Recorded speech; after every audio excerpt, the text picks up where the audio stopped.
மகாலட்சுமி எப்படி வேண்டுதல் செய்தாரோ அதே போல ஒரு அழகான ஆள் கொண்டு கொடுத்து வச்சவன் சந்தோஷமாயி போச்சு.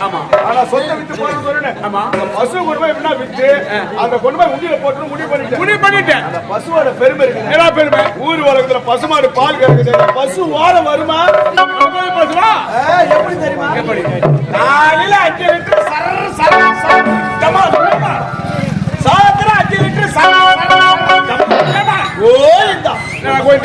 கறக்கவும் ஒழிக்கும் சரியா போயிட்டு பல்லுவாக்கு அப்புறம் மொத்தம் கேதான் உண்மை எவன் தலைமை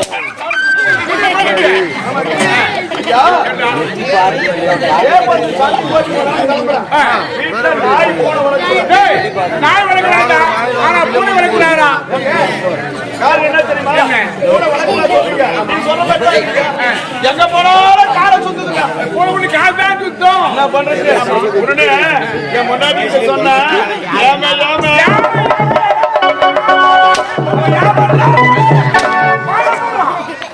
உன்னதாண்டி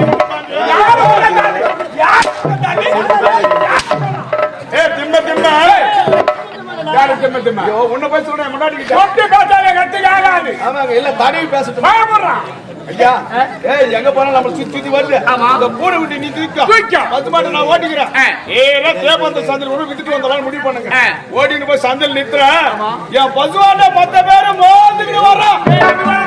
கொள்ளு புண்ணாக்கு கவுளி எல்லாம் போட்டிருப்பேன். அந்த அளவுக்கு நல்லா கொழு கொழு வந்து வச்சுக்கிறேன். ஒருத்த ஓடியாரா மாலை பிடிக்கிறேன்.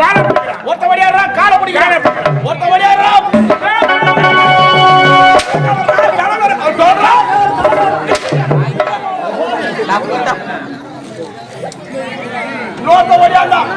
ரெண்டு பேரும் தள்ளிட்டு தூக்குடா துணியா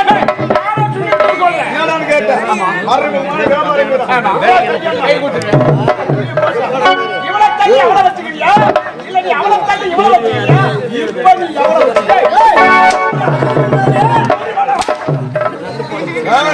சொல்லு கேட்டா மீண்டும் சொல்றான். இதுதான்டா மறைமுகமான வியாபாரம். மறைமுகமான வியாபாரம் பிடிக்காது. நேரடியா விலையை சொல்றேன்.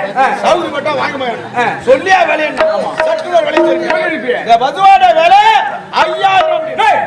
பசுமாடு 5000 கட்டி என் கையில் கொடுத்துட்டு பசுமாடு கவுத்து குடிச்சு விடுவானா? நான் விடல. அங்க ஒரு கண்டிஷன் போட்டு என் முன்னாடி பூனை குட்டி வைக்கிறான். இந்த பூனை குட்டியை எவன் வாங்குறானோ அவனுக்கு தான் பசுமாட்டு 5000 கொடுப்பான். அவன் என்ன சொல்றான்? பசுமாட்டி 5000 சொன்னவன் சொல்ல போறான். ஒல்லியா விலைன்னா பட்டாளு ஒரு விலை சொல்லிருப்பேன். இந்த பூனை குட்டியோட விலை 50000. பசுமாட்டோட 5000 ஆனா பூனை குட்டியோட 50000. சரியான மாங்கா மணி. அவன் என்ன நினைக்கிறான்? ஆமா பசுமாட்டு விலையை பூனை குட்டிக்கு சொல்றான். பூனை குட்டி விலையை பசுமாட்டுக்கு சொல்றான். நம்ம கணக்கு ஒன்னாதாங்க சொல்லிட்டு 55000 என் கையில கொடுத்துட்டு பசுமாட்டியும் பூனை குட்டி அவன் ஓட்டி போயிட்டான். சொன்ன வாக்கு காப்பாத்துடுவேன். இங்க இருந்து திருப்பதி ஏழுமலை கோயிலாண்ட போனா இருப்பேன். அவர் கோவில் வாசல்ல நின்னுக்கிறேன். டேய் ஏழுமலை அக்கூர் ஜானி அந்த திருப்பதி ஏழுமலையாக ஆமா சொத்தை வித்தியாசத்து வந்துக்கிறேன். இந்த சொத்தோட துட்டு 5000 மட்டும் உண்டியில போட்டுட்டு அந்த 50000 கொண்டு போய் பேங்க்ல போட்டு நான் என்ன வேணும் வச்சேன். சொத்தோட மதிப்பு 5000. அப்படியா தந்திரம் பண்ணி அதை சும்மா பேங்க்ல போட்டு கையாண்டியா பேங்க்ல போட்டு பரவாயில்ல. சாப்பிட்டு ஓரமா போட்டு பாரு. தூங்கி எழுந்து பார்த்தா கரானாக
வேண்டவர் நாட்டு போர்படை தளபதி ராஜதுரை என்று வருவற்று யாரங்க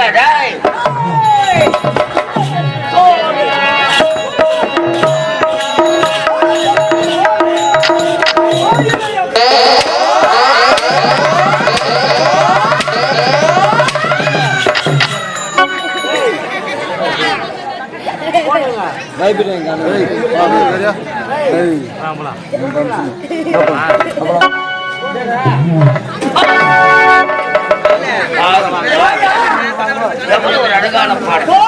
அது நண்ட கஜா துண்ட கஜானே தெரியல. என்னவோ அந்த பாட்டு நல்லா தான் பாடல் நினைக்கிறேன். அந்த பல்லு அந்த பாட்டை மாற்றி ரூட்டை தெரிஞ்சுக்கிறான். பல்ல காட்டாத உட்காந்து 4 குழந்தை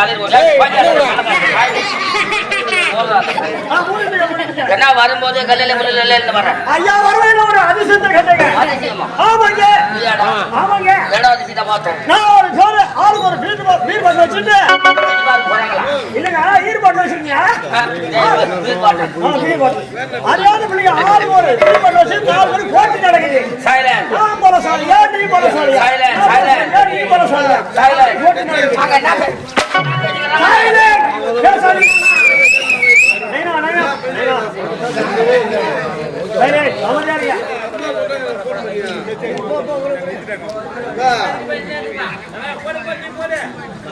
சரி சரி சரி என்ன போட்டிகளில் போய் நான் கிட்ட போய் பார்த்தேங்க. பார்த்தாங்க ஒரு நாள் எழுதான் வீடு ஓடுனாங்க. ஒரு பெரிய ஆலமரம் குடிச்சு ஒரு ஆட்டம் ஆட்டம் புட்டதான் நேரோட அது தச்சம் மணி தச்சம் அவன் பல்வழியில் போயிட்டுக்கிறான். அவன் பலசாலி தாண்டா. அவன் போயிட்டான். 2வது நாள் எழுந்தாங்க சாப்பிட்டா நீட்டா திட்டு ஓடினான். ஒரு உயரமான புனை மரம் குடிச்சு ஒரு ஆட்டம் ஆட்டம் புட்டதான் நேரோட அவனும் பலசாலி தான். சரி அவனும் அப்படி போயிட்டான். 3வது நாள் எழுந்தான் வீடு போட்டு சாப்பிட்டான். அவன் ஓடினான்.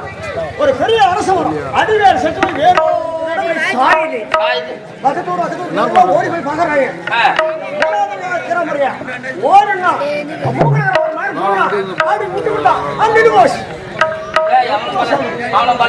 சரி 3வது நாள் அப்படி போயிட்டான். 4வது நாள் எழுந்தான் ஓடுனாங்க. ஒரு கரும்புல தம்பூத்தம் துண்டு கையில வச்சிருந்தான். அது அப்படியே பிரிச்சு போட்டான். 1000 செம்மரத்தை பிடிச்சி அந்த துண்டுல போட்டு மூட்டை கட்டி தூக்கி தோல் வச்சு அப்படியே சண்டை போயிட்டான். எவ்வளவு சாமர்த்தியம். அவனும் பலசாலி தான். இந்த 4 பேர்ல யாரு பலசாலி? இந்த சந்தேகம் உனக்கு தெரியணும். ஆமாங்க. இதை நாட்டி அங்க பாத்துட்டு வந்தேன். ஐயா ஒரு பெரிய ஆலமரம் அத வேரோட புடிங்கி அதையும் தரிச்சு மோனையும் தரிச்சு பல்லு வலிக்கிற போனானே அவன் பலசாலியா இருக்குமா? சிரிக்காத கேளு. சத்தியமா பதில் சொல்றேன். சத்தியமா இல்லைங்க. ஒரு உயரமான படம் அத வேரோட புடிங்கி தோல் மேல போட்டு நந்து போனானே அவன் பலசாலியா இருக்குமா? அவனும் கிடையாதா? சரி ஒரு பெரிய அரச மரம் அது வேரோடு காய பார்த்து சம்மாத்தோட மூவாய் நிறுத்துறானே அவன் பலசாலியா இருக்குமா? அவன் கூட கிடையாது. 1000 செம்மறியாடு சம்மாத்தோட துண்டு மூட்டை கட்டி தோல் மேல போட்டு அவன் பலசாலியா? சத்தியமா அவனும் இல்லையா? ஏட்டா இந்த 4 பேருமே பலசாலின்னா அப்ப யாரா பலசாலி?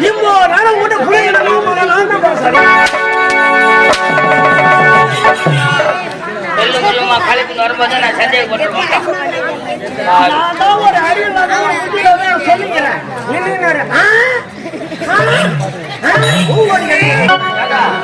நான் பல்ல கழிப்புனா